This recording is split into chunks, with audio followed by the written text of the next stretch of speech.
Que a graça e a paz de nosso Senhor e Salvador Jesus Cristo seja com todos nós, irmãos, hoje e eternamente. Amém. Este canal aberto pelo Senhor Deus, nosso Pai Celestial, bondoso, misericordioso, tem como finalidade nos encorajar, nos fortalecer e juntos continuarmos aprendendo algumas coisas que estavam escondidas, esquecidas, mas que são de tremenda importância devido aos tempos que nós estamos vivendo e os fatos que já começaram a acontecer. É por isso que estamos meditando, estudando a poderosíssima palavra do nosso Deus, a Bíblia Sagrada, hoje no Salmo de número 26. E assim está escrito: Faze-me justiça, Senhor, pois tenho andado na minha integridade e confio no Senhor sem vacilar. Examina-me, Senhor, e prova-me, sonda-me o coração e os pensamentos. Pois a tua benignidade tenho-a perante os olhos e tenho andado na tua verdade. Não me tenho assentado com homens falsos e com os dissimuladores não me associo. Aborreço a súcia de malfeitores e com os ímpios não me assento. Lavo as mãos na inocência e assim andarei, Senhor, ao redor do teu altar, para entoar com voz alta os louvores e proclamar as tuas maravilhas todas.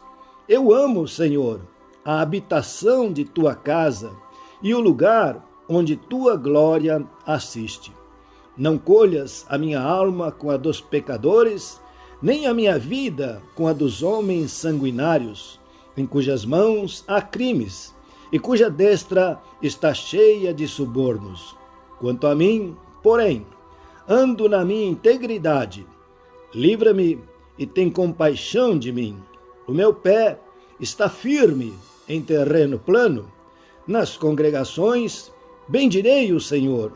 Anelo pela presença de Deus. Amém.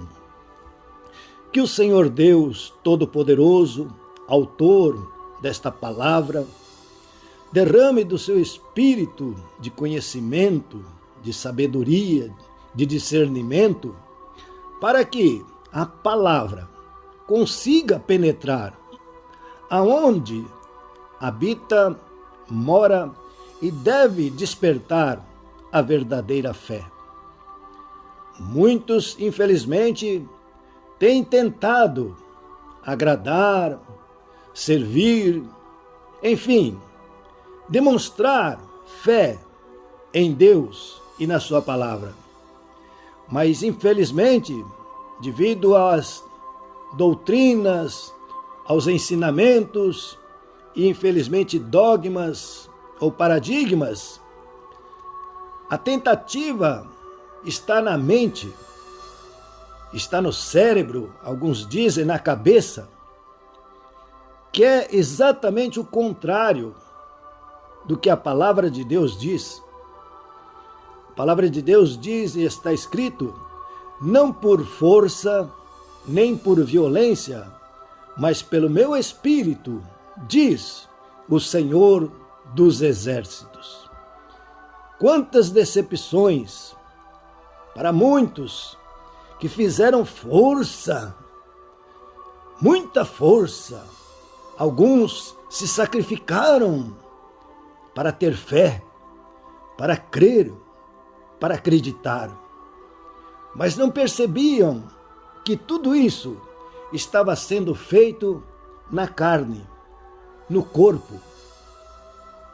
É por isso, meus queridos irmãos, que estamos em dias maus, dias perigosos, fugazes, passageiros, que devem ser aproveitados na leitura, no estudo da Bíblia Sagrada.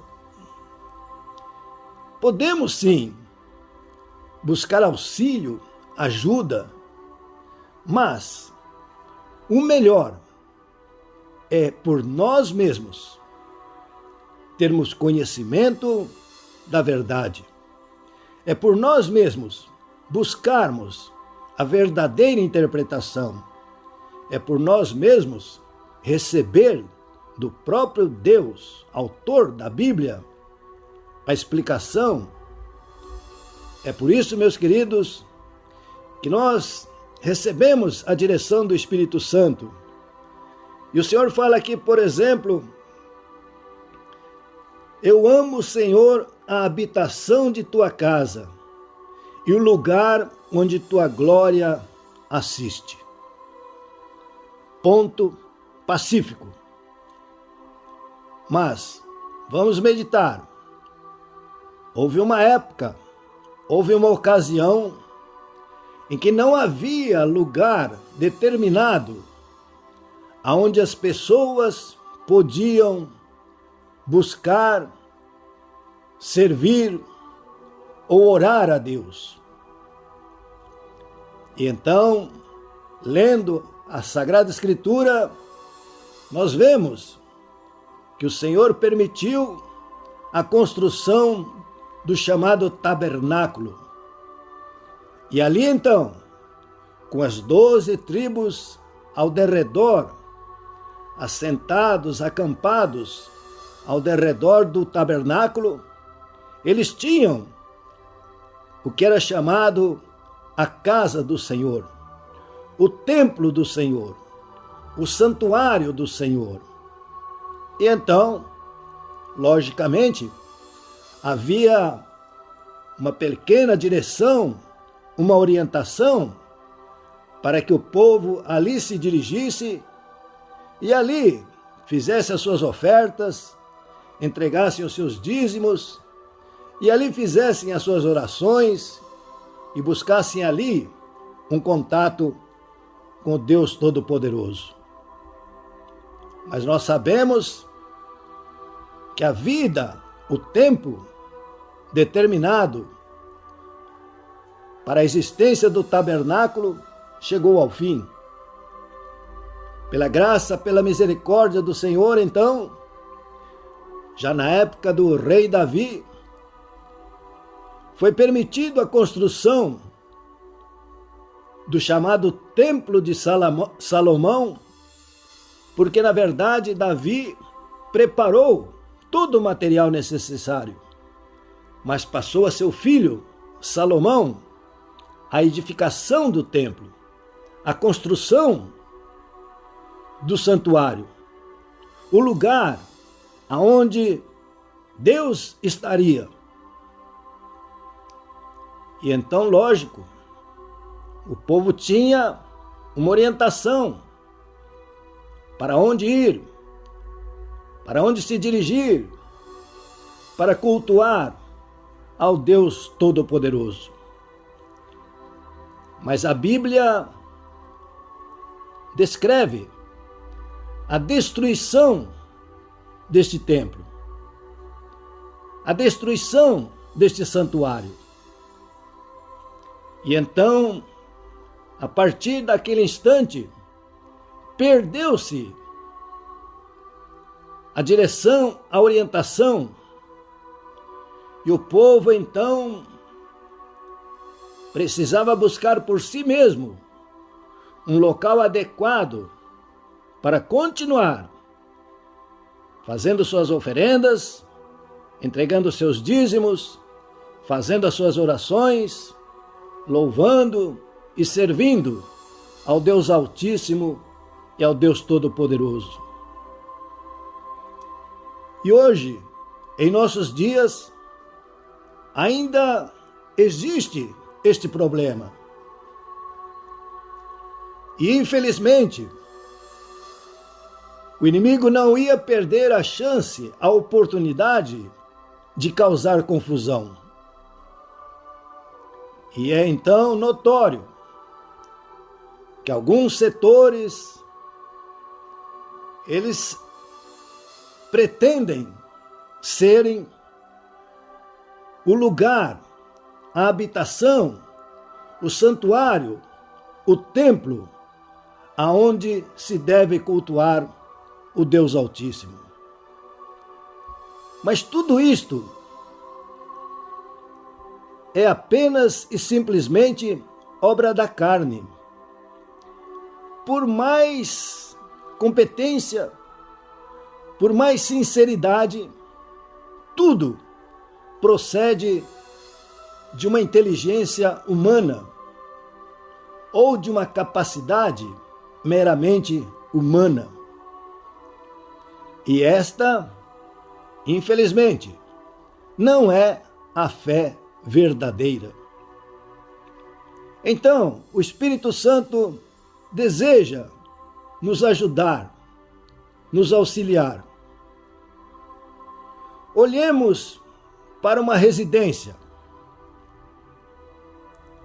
Pode ser um palácio, pode ser uma mansão, pode ser uma casa simples, ou pode ser, infelizmente, como dizem, um barraco. O que acontece? Essa casa, esta mansão, esta residência, que é um sonho, é um desejo da grande maioria, não consegue mudar, modificar o morador ou os moradores deste local. Pode abrigar, pode agasalhar, pode proteger, pode até influenciar ou incentivar os moradores, mas não consegue transformar, mudar o morador. E nós vemos que muitas pessoas sinceras, honestas, têm perdido uma boa parcela de bênçãos porque eles gastam muito na edificação da moradia. Não está errado. Está muito certo. É plausível, é agradável, mas existe um limite. Agora, falemos do morador. O morador, ele pode ter condições de habitar ou morar num palácio, numa mansão, numa casa luxuosa, ou ele pode até morar em uma casa simples, perdoem, em um barraco. Mas o morador é mais importante do que a moradia. O morador é muito mais importante do que a morada. E o morador, sim, ele tem condições de mudar, de modificar e de transformar a sua moradia, seja uma mansão, um palácio, uma casa luxuosa, uma casa simples ou até um barraco. Existe outra coisa que o Senhor está falando conosco aqui. Se o morador da mansão é digno, é honesto, a mansão tem brilho. Mas se o morador do palácio é indigno, na verdade, ela está vazia. Por outro lado, lá na ponta, se o morador de um simples barraco é digno, é justo, é temente a Deus, aquele lugarzinho simples está cheio da glória de Deus. Ali existe brilho, ali existe vida. É por isso, queridos irmãos, que que a palavra de Deus deseja chamar a nossa atenção de que nós temos sim de continuar cuidando da habitação. Mas agora, o mais importante é cuidar do morador. A habitação, ela envelhece. Se não houver uma reforma, ela pode até ruir, cair ou ficar abandonada aos pedaços. O morador não. O morador é perene. O morador continua. Como alguns dizem, a casa pode cair. O morador tem condições de se manter de pé. Ainda que sejam circunstâncias desfavoráveis, tempos difíceis, o morador tem em si a capacidade de mudar, de transformar, de reformar e de fazer tudo novo. Então, o Senhor Deus está chamando a nossa atenção de que nesses últimos tempos, nesses últimos dias, nós devemos priorizar a nossa alma. O corpo, o seu corpo, o meu corpo, é a mansão, é o castelo, é a casa luxuosa, é a casa simples, ou até um barraco. O seu corpo, o meu corpo, é apenas a habitação, a casa. Mas, você não é o corpo. Você, eu, não somos a habitação. Você é a alma. Nós falamos a minha alma, a sua alma. Aí está o que uns dizem o ego, o verdadeiro eu, o verdadeiro você. Não está por fora, está dentro. É o residente, é o morador, é a alma. Então, meus queridos, pesando na balança da justiça, chegou a hora de continuarmos cuidando da habitação. Mas é o momento para começarmos a cuidar do morador. O corpo, a casca, a habitação vai ficar e perecer. Eu, você, a alma, continuaremos por toda a eternidade. Não importa se vivemos, se habitamos numa mansão, num palácio, numa casa luxuosa, numa casa simples ou num barraco. Eu e você somos eternos. Este é um dos motivos da morte, da crucificação do Filho de Deus, nosso Senhor e Salvador Jesus Cristo. Ele não derramou sangue pela habitação, não derramou sangue pela moradia, ele derramou sangue por você, ele derramou sangue por mim. Você é uma alma, eu sou uma alma, nós somos alma, eternos, como Deus é. Por isso fomos criados à sua imagem e à sua semelhança. Então nós devemos agora aproveitar o máximo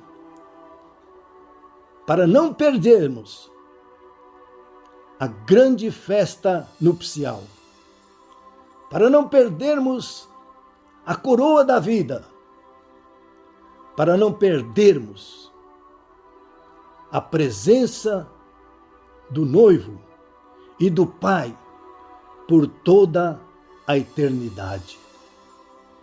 Estamos orando em espírito e em verdade, praticamente nos revoltando contra espíritos da maldade, contra espíritos das trevas, não aceitando mais a mentira, o engano desses espíritos malignos e diabólicos que só querem nos matar, roubar e destruir. Por isso nos levantamos e proibimos a manifestação dessas entidades malignas e expulsamos em nome do Senhor Jesus Cristo aqueles que porventura tenham se atrevido a tocar em nossos haveres, em nossa saúde, em nossa vida, em nosso lar, nossa família, nos nossos bens. Ordenamos que se afastem, que se retirem, que saiam em nome do Senhor Jesus Cristo. Agora, papai, por favor, em nome de teu Filho bendito, que é nosso Senhor e Salvador Jesus Cristo, nesta unção, nesta confirmação do Espírito Santo que está aqui conosco, neste instante, neste momento sagrado, de acordo com o que está escrito, de acordo com o que o Senhor fez, escrever a sua promessa, o seu pacto, a sua aliança conosco, envia a cura, a saúde, a libertação. Por favor, derrama agora sobre este querido ouvinte, sobre esta amada ouvinte agora, muito mais do que ele está clamando, muito mais do que ela está precisando. O Senhor sempre faz além, o Senhor sempre faz com fartura, com abundância. Oh, papai, em nome do Senhor Jesus Cristo, toca agora com as tuas mãos poderosas. Destrua, desfaça essa doença, essa infecção, essa enfermidade, esse vírus, essa bactéria. Restaura a saúde. Oh, papai, restaura a moradia deste querido irmão, desta querida irmã. Mas agora, enche de vida esta alma.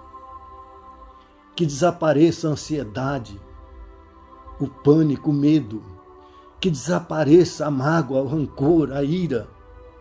Que desapareça esta ferida no coração, na mente.